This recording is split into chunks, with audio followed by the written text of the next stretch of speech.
let's get right into it, Alan. A little bit of background, I think, for both of us. I'm an old school Star Trek fan.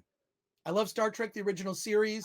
It was how I connected with my dad when I was a kid. We'd watch those shows, get into very deep philosophical discussions. My dad was also into NASA. I'm into NASA. I live fairly close to JPL. I've been on their tour.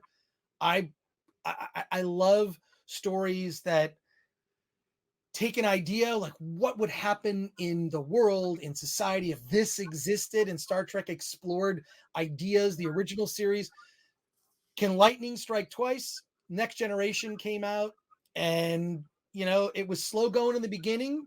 I think it took a while to get their sea legs, but once it got to season 3 of Star Trek: The Next Generation, loved it, and it's different than the original series, and and I'm a big fan of it. I watched it all through the 90s, and I loved Star Trek: The Next Generation. The other series to me were diminishing returns.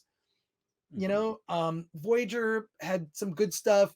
Deep Space Nine, we'll talk about that later. But I'm just a lifelong Star Trek fan. Lifelong fan. Yeah. Then, so Alan, where do you stand, like, in terms of like your Star Trek fandom? Yeah. So I would say I'm not a big fan of the original. It was always on in the background at my grandparents' house, but I really didn't get on board until the first movie. And then the subsequent movies. And then when the Next Generation came aboard, I was fully on board. I've seen every episode of the Next Generation. Um, During the second half of its run, there was I hung out with some friends, and that's all we did every Wednesday night was watch Star Trek. And then Deep Space Nine came out. I am a huge fan of Deep Space Nine. I absolutely love Deep Space Nine. And then I kind of fell off when Voyager came out. And then the subsequent ones I've tried to watch a few episodes, but I just nothing ever really got me to latch back into Star Trek at that point. Well, I'll always give a new Star Trek series a chance, right? And like my comic book knowledge sort of falls off when life kind of hits me. Once I started Discovered Girls as a teenager, I think that's where kind of like some of my comic book knowledge went kind of down, and then back up again later. So I kind of feel the same way with Star Trek, but a new series. I'll give a new series a chance. I watched the first 4 episodes of Star Trek Discovery, and I did not. I didn't get hooked. I did not. There was something about it. I don't know if it was. I mean, it's and I've heard a lot of people complain about it, and that's kind of what kept me away. Was just like, well, I don't want to subscribe to one subscription service just for one show.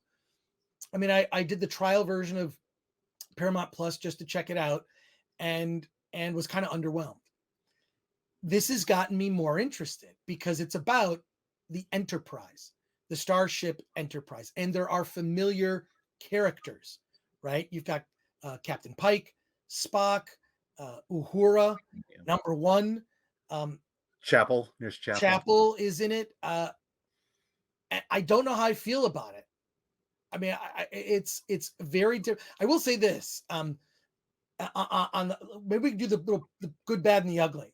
The good, I think the effects are amazing. Like we were just complaining about the special effects in season 1 of Next Generation. No, it's just She-Hulk, right? Or season 1 of Next Gen, right? But the effects here, it's like they know how to make a Star Trek show now. It looks absolutely, it's like the best, like to me, the best looking starships since maybe Star Trek the Motion Picture. So, I don't know, maybe there's some haters out there that are not going to agree with me, but I happen to think that on the effects level, I actually really think that they nailed the effects. Let me ask you, you've seen the first episode, or you only the first episode? Okay, I've seen the second episode. Okay, so the only reason I saw the first episode is because it was free on YouTube. And I have not subscribed, right? And I'm watching this, and this is also like I also watched the Orville, and I think the Orville to me, not to tip my hand, I think the Orville is the best Star Trek that's being made right now, is the Orville. But this series, I almost think if this, I just have to say it, if this show wasn't the Enterprise and it was just like a new crew, I almost think I'd kind of like it. But because it's like they've changed Spock. They've changed Spock is like involved with his girlfriend in the show He's getting it on with the girlfriend. to Pring, which I have to say, the casting of her was great. I mean, she looks like to Pring in the original series. They really cast well with that. But my understanding is, correct me if I'm wrong in the chat, please. This is 8 years before James T. Kirk takes over the Enterprise. Is that correct? That's what I'm told. It's somewhere. I mean, considering that Uhura's a cadet at this point, or there's got to be some years, and then they spoiled that there's a Kirk coming on board, and it's not the one you think it is. So no, it's a Kirk. It's like Kirk's brother who ends up getting assigned to. He's on an assignment later. He's a science officer, basically, and he ends up dying actually. So, yeah, that's. I mean, that happens in the series or eventually. No, it happens in the original series. Oh, okay. I'm not saying it happens here. So, my thoughts on this. The first episode was sort of a basic like first contact episode, and I kind of like this. I like the format of it in the sense that like we're gonna go to a different planet, right? Is it first contact? How do we deal with this? It's a civilization that, technically speaking, isn't ready to join the Federation, and they go down there. The one thing I found a little disturbing was they have to like make them blend in. So I don't know why they just didn't use makeup. So they used some gene therapy to change them. It was a little. There was a lock they had to open only through their genetic makeup. So that's why they had to. I guess it had to be more than just makeup. Right, but I guess it. I feel like they're actually sort of, it's an allegory for something else. But I'm not gonna. I don't want to get into it too deeply. But I thought it was an okay episode. One thing I found weird, and I know I'll get criticized for saying it, is there's a lot of women on this show. And I love that, like, the original Star Trek series was very diverse. And it just seems like, shouldn't there be, like, it be more 50-50? It just didn't seem to get the right balance. It didn't bug me that much, but it was very noticeable. It was noticeable. And I felt like, oh, are they trying to, like, are they just doing that just to, like, annoy people? I don't know. I just felt it was just, I mean, if you look at the top banner here, they kind of somewhat balance it out here. Kirk's character is not on there, so but yeah, the first 2 episodes it does feel weighted more toward of women than it is men. But I think you can say it, Alan. You can say it, Alan. I think what you're trying to say is there's too many women on this. There's too many women on board. Yeah, too many women. No, no, I'm not saying that. I am saying that, but. You're looking for that balance. Also, the fact that, we're kind of used to seeing a male-dominated crew. And so, when you see things a little bit different, you're going to notice these things. But ultimately, I think you're going to get used to it if they do things right. No, it was just sort of noticeable. Like, oh, didn't the original Star Trek have just more male characters? A decent balance. I mean, there's so many great female characters. The original Star Trek, it was a battle just to get Spock and Uhura on the show, and Sulu, right? So we've come a long way since then. Well, I will say this: it's fine, but I just don't know where it's going. I feel like literally, if I just saw this episode and they called it Strange New Worlds and it was a different ship, I think, oh wow, that's pretty cool. That's pretty cool. I guess the thing that's ruining it, and this could be a problem with me. I'm calling myself out. The problem is my familiarity with the Enterprise, its crew. No, sorry. I was quoting Star Trek: The Motion Picture. But I feel like maybe this just should have been some other crew. Fine. But I feel like what they've done is they've done the safe thing, which is, okay, we'll just give you characters we know you like. And this is clearly a different universe. It's a different timeline is what this is. And what I did find interesting is that Captain Pike kind of foresees like what he thinks is his death. And we know what happens if you watch the original series. If you watch the original series, you know what happens, right? He's injured. He's in this sort of encased in this device where he can really just say, yes or no. But I will say this, the one thing I do like about the show, I don't think it's completely dismissible, is that it seems to not take itself as seriously. It seems to they seem to be consciously saying, let's have this just be fun and Yeah. not so dark. Well, What were your thoughts? you're bringing up what I like about the series so far is that it's a return back to the original series and the next generation. They're going out to new worlds. They're telling tales of humanity, tales of science fiction tales, true science fiction tales. Right. And they're doing it episode by episode. So in the first episode, there's this adventure. Second episode, brand new adventure. They bring, I think what they do in the second episode that they didn't do in the original is they gave Uhura, a prominent place in that episode. This is her episode. Right. And so that's what I like about it. It's like, finally they've gotten rid of the Deep Space Nine, the Voyager, all these side missions, and just brought us back to what we liked originally about Star Trek. And I want to believe that was intentional. That finally someone in the Star Trek universe said, "Look, let's just go back to what we're good at, and let's do that." And I think, like the Star Treks, they're going to have a rough first season. They're going to try to find their footing. I wouldn't say things, I would say things are a little rough around the edges, but I think they're going to get there. I will say this: there was that political moment in the first episode. Yeah, I know the scene you're talking about. Yeah, and I'm like, wow. Why did they do? The one thing is they did avoid in the way that they talked about it. So Captain Pike is talking to the people on this new world about like the past history of Earth, and they kind of use a January 6th footage to say, we had a civil war. What was it? He describes it Yeah, it as was the second Civil War. It was a battle for freedom, or the battle for freedom and a civil war. Yeah, they brought up January 6th. They brought up the Georgia voting bill. It was just like, guys, like the original Star Trek series was so much better at dealing with politics because it dealt with it in a way that wasn't so on the nose. It was, and also what I love about the original series, which I don't think they haven't figured out how to do this, is people in the future, they're just more evolved about the ways of thinking about things, right? Yeah. So but I also, I do want to give, because I'm hopeful, I'm optimistic. I almost want to give it a chance. I didn't see the second episode, and I don't think I'm going to subscribe to Paramount Plus. I might subscribe to Paramount Plus only to see the 4K Star Trek the Motion Picture. I might do it just for that.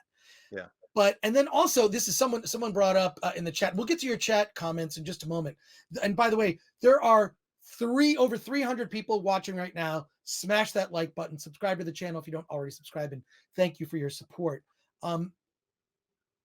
Like I say, if this wasn't the Enterprise, I think I could have enjoyed it. If this was, science fiction series, right? Like, I almost could have enjoyed it, but I feel like because it's just going to make me in my head pick it apart and just say, well, that's not, Uhura, and the actress who plays Uhura, I looked her, she's sexy in real life, and Uhura was super sexy on the show. What's up with the hair?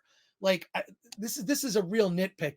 The haircuts on the show are like, I don't like them. They're like modern. Like the woman in the middle. I forget her character name, but it's like, wow, that's not the most attractive haircut I've seen. Yeah, it's not flattering to the actress either. Yeah. You know what I mean? Like, can they just, I mean, she has more to do in the second episode, and she comes off as likable. It's just, the haircut. The thing is, I'm glad it's the Enterprise. I'm just glad, honestly. I said it before. What I like about the series is it's going back to the origins of Star Trek, right? Going back to this original storytelling of Star Trek. So I'm fine with the Enterprise. They could have, I'm okay with it. Yeah. And I think it's, to me so far, I'm willing to invest a few more episodes and see where this goes. Yeah. I don't know if this guy's trolling me here. Let's get to your questions. Chris has balls to talk about haircuts. Yeah, Yeah, Chris. that's true. My hair, which does whatever. Well, and some of the videos, old videos we've seen, also indicate you don't care too much about haircuts. Yes, well, my hair, whatever. I'm just saying, like, what I really liked, actually, to point out some positives about the Star Trek J.J. Abrams 2009, which is an enjoyable, fun film. Then it just got dumb. Mm-hmm. Those other two, it's one entertaining movie and then two dumb follow-ups. But what I liked was they made the haircuts accurate. Like Spock's Mm-hmm. hair looks like Spock's hair, and Kirk has that pointy, it's like pointy sideburns. I love that. Mm-hmm. I love the pointy sideburns. I So like the first Star Trek, the JJ Star the Trek. 2009 one is like, that's fun. Yeah, Yeah. it's That's bold. It was bold storytelling. What they did with the split timelines yeah. was, it was amazing. And then Spock, they used Spock in the right way. And then, yeah, you're right. The two following movies of. They should have had Shatner in it. Should have been Shatner. Mhm. Yaphet Kotto's hair. This is Rob Altus. Tree Rock Creation, Star Trek: The Next Generation, women characters were written poor. For example, Troy says, I sense that he is sad about something. Yeah, her character was really dumb. It was just like, I'm sensing he's angry. It's like, she was just like always pointing out the obvious. Are women on the Star Trek Strange New Worlds written well? It depends on how you define written well. Yeah. Here's what I'll say. The female characters are just written to be men, basically. They're kind of tough guys. And I'm not saying that's a terrible thing. Again, I've seen the one episode and I'm not going to completely dismiss it. Kevin Rubio. The way they wrote Chapel, I have problems with Chapel, Nurse Chapel. But I like that new doctor, the doctor, because he was in Dune. He was in Dune. He played Jameis in Dune. Mm-hmm. What's it? Dr. Mumbai, or is that his name? Dr. Mumbai. Just above your head, Alan. Chris, I'll give you my Paramount Plus pass. Kevin, I accept. I'll reach out to you after this. Thanks for your comment. Eric Jimenez. Pike was in Doctor Strange. He was Black Bolt. So yeah. Eric Jimenez, how can there be a second Civil War when the Third World War had already happened in the 90s with Khan? Or is the eugenics war decanonized?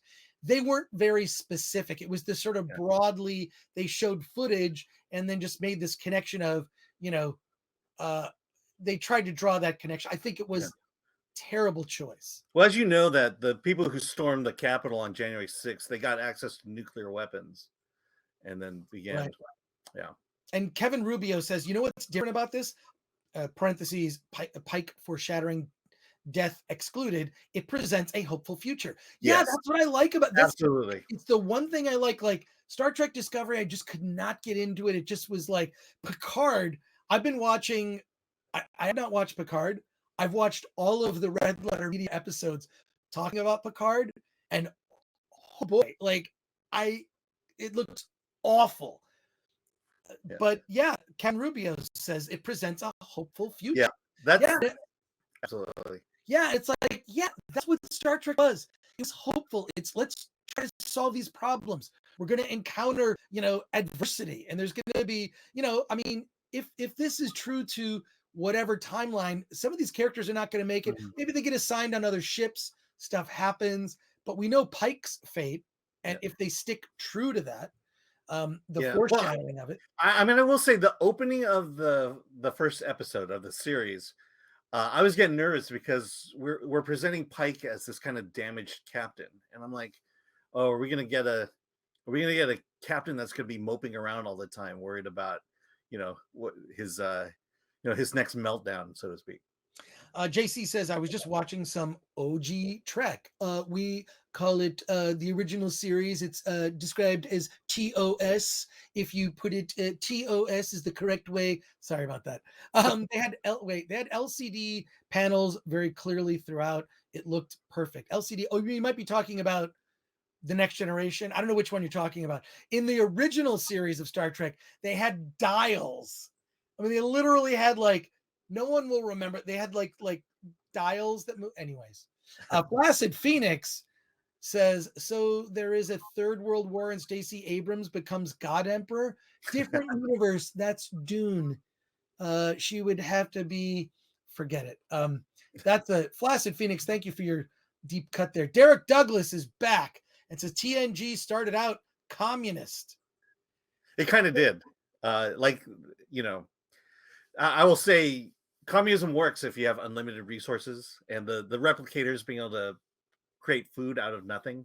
You know, Yes, that's, you know, okay, we can get into that conversation another time. exactly. Patrick Lemire says instead of showing Antifa and BLM burning cities, yeah, I mean, you know, I don't know. You know what I would just like? I would like present day politics kind of taken out of it. And if they're going to do anything, they'll discuss broadly these issues in some sort of metaphorical sense. And then what you do is you don't tell the audience how to think.